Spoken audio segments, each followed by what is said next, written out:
We've all seen a perfect project plan. It's beautiful, right? A neat list of tasks, a perfect timeline, a clear goal. It's like a perfect recipe. So here's the big question.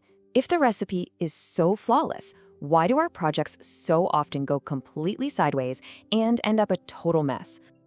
Right. Let's imagine this. Someone hands you a recipe for the most amazing Victoria sponge cake you've ever seen. It's flawless, every measurement is precise, every instruction is crystal clear. It's basically foolproof. On paper, there's just no way you can mess this up.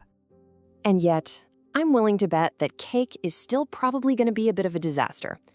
And not because the recipe is wrong. No, it's because of something else. Something we almost always forget to think about. See, a recipe doesn't exist in a vacuum, does it? It exists in a kitchen. And that kitchen, well, that's our organizational system. It's the messy, chaotic, sometimes brilliant environment where all the actual work gets done. Now, if you look it up in a textbook, the official definition of a system is something like this: a collection of various components that together can produce results not obtainable by the individual components alone. Yeah, I know, a bit dry, isn't it? But stick with me, it gets better. Let's just translate that into plain English. A system? It's the whole blinking kitchen. It's the ovens, the counters, the chefs, the arguments, the whole shebang. All of it working together, or, let's be honest, sometimes against each other, to hopefully produce a cake at the end. And inside that system, you've got your components. The official term is an identifiable element that provides a particular function. Again, very formal, but let's make it real. So, what's a component? Well, it's just a part of the kitchen. It's the brilliant pastry chef.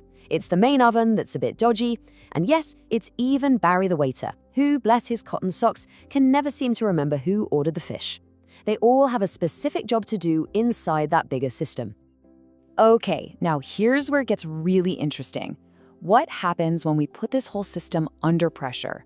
Let's say it's a Friday night, the dinner rush is in full swing.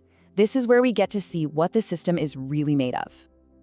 And here's the thing you have to remember: systems are dynamic. They're alive, they're always changing. Just when you think you've got it all figured out, bam!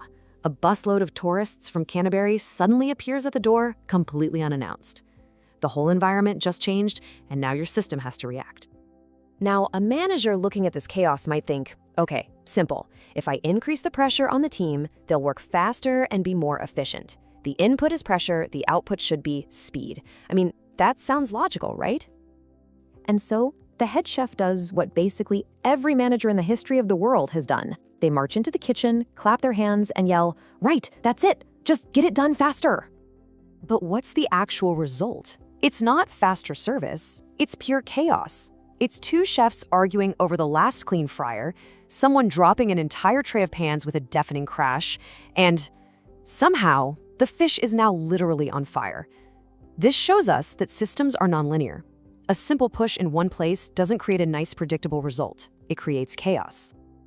And this all leads us to the head chef's big dilemma. And honestly, this is a problem that every project controller has to deal with. Do you focus on making one little part of the process perfect? Or do you stand back and try to improve the whole system? Let's say the head chef gets a bit obsessed. His new mission in life is to create the perfect chip. We're talking the crispiest, fluffiest, most glorious fried potato in the entire county of Kent. He is going to optimize one single component, the fry station. So the plan goes into motion. He gives the best Maris Piper potatoes to his very best chef. The newest, fanciest fryer is now dedicated only to chips. Nothing else is allowed near it, and all of his management attention is on making sure those chips are perfect. So what happens? Well, look at that. The chip quality goes through the roof. They're absolutely magnificent, 95% perfect chips. But then look at the overall customer happiness. It has absolutely tanked, down to 20%. Why? Because while he was obsessing over the chips, the steaks went cold, the salads never got made, and people were waiting an hour for their food. And this brings us to the single most important, crucial point of this whole explainer. If you remember just one thing, please make it this. You cannot optimize a system and its components at the same time. It's impossible. If you focus on perfecting one tiny part, you will almost always make the whole system worse. So let's bring this back to you. How does all this kitchen madness apply to your job as a project controller, a planner, or an estimator? What does it all mean? Well, your job is not to be a chef. You're not in there trying to cook the perfect chip. No, you are the analyst. You are the one standing quietly in the corner with a clipboard and a stopwatch. Your job is to watch and to understand this beautiful, predictable chaos. So how do you actually do that? Well, first, you study the entire system, not just one chef. Watch the whole kitchen. Second, you understand the dynamics. You know that the pastry chef and the grill chef always have a row over the top oven at exactly 7 p.m. Third, you see the trade-offs. You spot the perfect chip problem before the chef even thinks of it. And finally, and this is the big one, you base your estimates on reality, on what the kitchen can actually do, not on what the perfect recipe says it should do. And this is why this is absolutely fundamental for your job. Let's talk time. That argument over the oven, that's a predictable 15-minute delay that you have to build into your schedule every single night. Cost. The chef's obsession with those fancy potatoes? Well, that's what's blowing your budget. And scope. The project plan, the recipe, says you can serve 100 people an hour. But you, the analyst who's been watching the real system, you know the reality is more like 60. And that is the number that matters. So I'll leave you with this one question. The next time someone hands you that beautiful, perfect project plan, are you just gonna read the recipe? Or are you gonna step into the kitchen, grab your clipboard, and start watching how the meal actually gets made?